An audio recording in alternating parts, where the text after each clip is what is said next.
Hey everybody, we're Matt and Cheryl, and today we are in Rome, Italy, the eternal city, and we want to share with you the things to do in Rome. We're going to be here 2 days, and we're going to show you things to do along the way. And we're going to get done as much as we can in 2 days, because that's the time we have. I think we'll get quite a bit done in 2 days. So the first thing is to visit the Vatican. So behind us here is an overlook of the Vatican Square.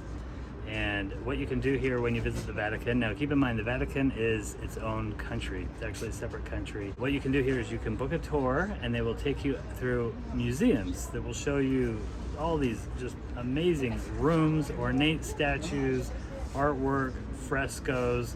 There's a whole room dedicated to Raphael, or what he painted. He painted a couple of rooms, Raphael.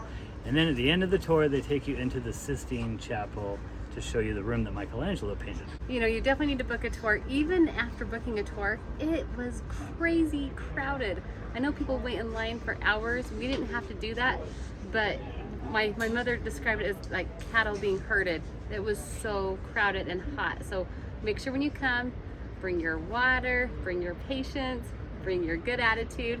And I think another thing to know is that I think this is a more enjoyable thing if you know your art history. Neither Matt or I are really into art history, and our children definitely aren't.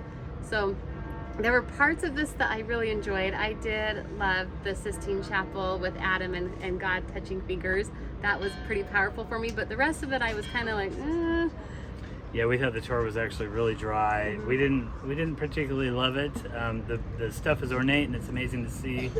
You may want to consider looking up reviews of some tour guides and maybe finding one that gets really high reviews. Or I believe you can visit it on your own. You have to get advanced tickets or you'll be waiting in line all day. And then maybe using like a walking tour like Rick Steves' audio walking tour or something like that. Ours, we didn't really love it. So yes, but what we are loving is we are up here at the top of St. Peter's Basilica overlooking the Vatican City.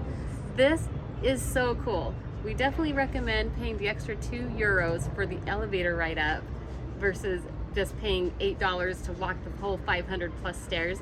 The elevator cuts about 200 of the stairs off, and it's not for the faint of heart if you don't like if you don't like small spaces. It's a little it's kind of tight, yeah. But an amazing view. This is so pretty, and you get to do an overview of the basilica as you climb it, and that's a really cool view too. So I love that. So here at the Vatican, there's really kind of three things to do. There's touring the Vatican museums, then there's going into St. Peter's Basilica, like the largest Christian church in the world or something like that. And then there's going to the top of St. Peter's Basilica where we are now. So there's really three things to do there. We actually kind of got lucky, I think, because our tour was for 2:30. And so right at the end of the tour, we got to go up to the top here as the crowds had cleared out. There's really hardly anybody up here right now. We got super lucky that way. So, you know, they always say visit super early or kind of right at the end of the day, but not in the middle of the day where it's really crazy. Next is to fill up your water bottle. Rome is famous for fountains, and if you ever have been to Europe, you will be shocked at how rare water is. And so when you come across one of these free water filling stations, you drink up. Okay, up next is to visit Piazza Navona. So Piazza means square. So this is Navona Square, and it's a really large square, and there's a big old fountain right in the middle here with an obelisk that rises up above it. There are 4 huge statues here on this fountain, and they each represent a river.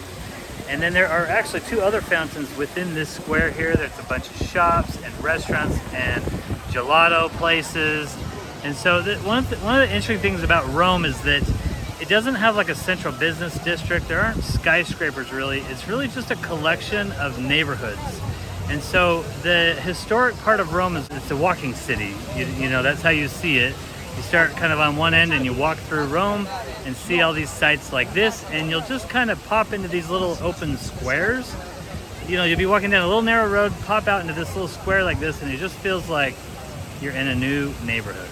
Okay, the next thing to do is to visit the Pantheon. So behind me here is this amazing building that was built around 150 AD or something like that, and is still in use and still in good shape. It is actually a church, believe it or not. Originally, when the Romans built it, it was a temple to all the gods. When Rome turned Christian, it became a Catholic church. It's still a church, it's still in use, and sadly for me, they're using it tonight for a concert, so we couldn't go in there. but maybe we're gonna have to get back here tomorrow or something like that. I could go on and on about the Pantheon because I've studied it quite a bit, and I'm no architectural genius or anything like that, but I've read up quite a bit and listened to some lectures and things like that. It's really one of the buildings I was most excited to see. They kind of consider it to be like this mathematical masterpiece, this architectural masterpiece from 2,000 years ago that is one of the most influential buildings in history. Okay, the next thing to do is to visit the very famous Trevi Fountain. This is extremely touristy. There's a ton of people here, but it's still fun. And the fountain is huge. You make a wish. Yeah, and then you throw your coin over the shoulder and make a wish. They say if you throw a coin in there, you will return to Rome someday. You made your wish? Yep. The next thing to do is to see the city of Rome at night. They say you haven't done Rome unless you've seen it at night. All these things are monuments and things like that are lit up. People are just walking around the town. It's not as hot and humid and miserable as it is during the day. There's a street performer singing in the background.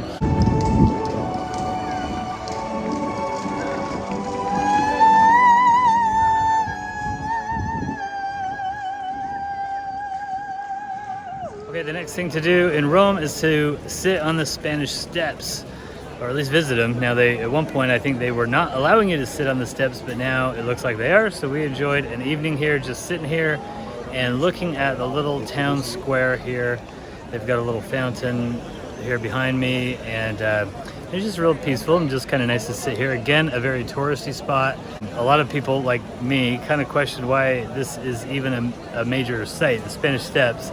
They really are just steps, so I don't think they're all that special. But the town square is really nice, and it was really a nice environment to sit here at night and chill out. Okay, the next thing to do is to eat breakfast like an Italian. So what they do for breakfast typically in Italy is they go into a little coffee shop, and the coffee shops are called bars. They're just little coffee shops, and they are located all over the place. Like, one of the cool things about being in a big city like this, Rome, is that each block and each couple of blocks is really kind of its own little neighborhood. You'll see multiple restaurants, little mom and pop shops, multiple bars or coffee shops, multiple tobacco shops, which also sell newspapers and tickets for buses and things like that. So you'll see all these little things just within a 1 or 2 block radius all the time. So anyway, they go in there and they order a small pastry and an espresso, and they just drink their espresso very quickly, eat their pastry, and that's it. That's their breakfast. That tides them over till a late lunch. They eat lunch late, and then they eat dinner late. So lunch is, I think, around 2 or 3, dinner around 8 or 9. They do kind of have a aperitivo, I think is what they call it, at around 7 o'clock when they get off of work. They get a little snack and all that to tide them over for dinner. But breakfast is a light fare, and so I just went into one of these bars here by my hotel, and that was really fun, just kind of being there as all the Italians were coming in to get their breakfast. Okay, the next thing to do is to take the metro in Rome. Now, this is a really important tip, is don't be afraid of the metro. The metro is really easy to use. There are only 2 lines. There's a red line and a blue line, and they get you to all the main stops. So we just barely got off the Colosseum stop, literally walked out of the metro to this amazing site here, the Colosseum behind me. And it has been a lifesaver. I'm telling you, do not be afraid of the metro. You have to spend a little bit of time to kind of do your homework and learn about it, but it's totally worth it. It's super easy to use. Try to get a apartment or a hotel by a metro stop, and then bam, you're off and running. Get to anywhere where you want to go using the metro. The metro pass also includes bus passes, and we may use the bus later today, but thus far we haven't needed to use the bus. The next thing to do is to visit the Museo Dellamura. And this is like a total hidden gem. I have heard nobody ever mention this site, but it's the gateway to the ancient Appian Way, which was an ancient road that was kind of known as the Queen of the Roads in Rome. Just a really old road that connects Rome to southern Italy. What's cool about this is it's free, first of all, so you can go in there, there's a little museum, and you can climb to the top of this wall, this tower, And you can see behind me where this is a wall here. This is the walls that protected Rome that were built, I think, around 3rd or 4th century AD. And so, and you get this amazing panoramic view of the city. Like, this is a total hidden gem. Now we're visiting this on our bike tour, which we'll talk about in a minute here, but you can come over here and do this even if you're not doing the bike tour. Okay, up next is to do a bike tour. So I booked a bike tour for our family, and it took me about a half a minute to decide on getting a tour guide versus me leading our group around on our own, and I'm so glad I did. This has been one of the best things we've done. So behind us is the aqueducts. These are 2,000 years old. Just amazing. And the tour has been so great to get out into the countryside a little bit. So we use Top Bike Rentals. We're not getting anything for endorsing them. We're just saying we're having a great experience with this company, but they were super professional. They got us set on our bikes really quickly, and we even have a 9 and 11-year-old with us that are small, and we're riding e-bikes, so they're pedal assist, so you can change the gears to help it not be such a difficult ride. This is a 4-hour tour, and it's about 15 miles long, but there's plenty of stops along the way. They give you some water, and they have places to fill up on your water bottles. But she has taken us to some really interesting places that we would not have seen had we not had a tour guide. We got to see the oldest basilica in Rome. We're seeing these aqueducts. The Appian Way, the ancient road. I mean, so many neat things. I mean, these roads are 2,000 years old, and we're getting to go ride our bikes on them. And the thing that I really loved about it is, you know, a lot of the things you see in Rome, you're in the middle of the city and you're with crowds, and those things are amazing and beautiful. But it has been a breath of fresh air to get out in the Italian countryside and just enjoy the plants and like we're like along the Appian Way is like these old villas that are gorgeous. Multi-million-dollar homes along the Appian Way. Man, just wow, such a great appreciation. We even stopped at like a local market where we got to fill up our own fizzy water and buy some fruit from the fruit stand and all that stuff. But completely different than downtown Rome. This was small town market. Really, I think we're feeling like we're getting like the real classic Rome experience, not the touristy one. One thing that's been so cool about this trip is everything has been better than what I thought it would be. I mean, I see these things all over the internet, and when you see them in person, it's actually better than what I thought it would be. So that's a great surprise. Can't recommend the bike tour highly enough. Okay, the next thing to do, of course, is to eat when you visit Rome. This is, you know, one of the most popular things here is to get a gelato, get a pizza, pasta. We've done all that. We've been in Naples for a few days. We've been in Rome for a few days, and we have eaten a lot. But I will just give you a word of caution here, is that there really is like just pasta. Italians just love their pasta. Every meal is pasta, lasagna, pizza. Be warned that it can get a little old after a week or so, especially if you have kids. They're just like, oh my gosh, my kids are like, I don't want any more pizza. And so we have broken down and gone to McDonald's a few times to give them a break. And so, you know, it's kind of a way to find a little bit of a variety there. Okay, the next thing to do is to visit the Colosseum. This is probably like number 1 or number 2 thing to do in Rome if you look at lists, and for good reason. This thing was really, really cool. So let me just tell you maybe 3 things to know about the Colosseum. Of course, you could watch whole videos on the Colosseum, but I'll just give you a couple of things here. First of all, I thought it was more amazing in person than what you see on video and in the pictures. Really, it was spectacular. We walked out of the metro stop and saw the Colosseum. It was huge. And going inside is amazing. It seated at one point 50,000 people. Really enjoyable just to walk around in there, and just again larger than I expected actually. So as with many things in Rome, it's better than what I anticipated.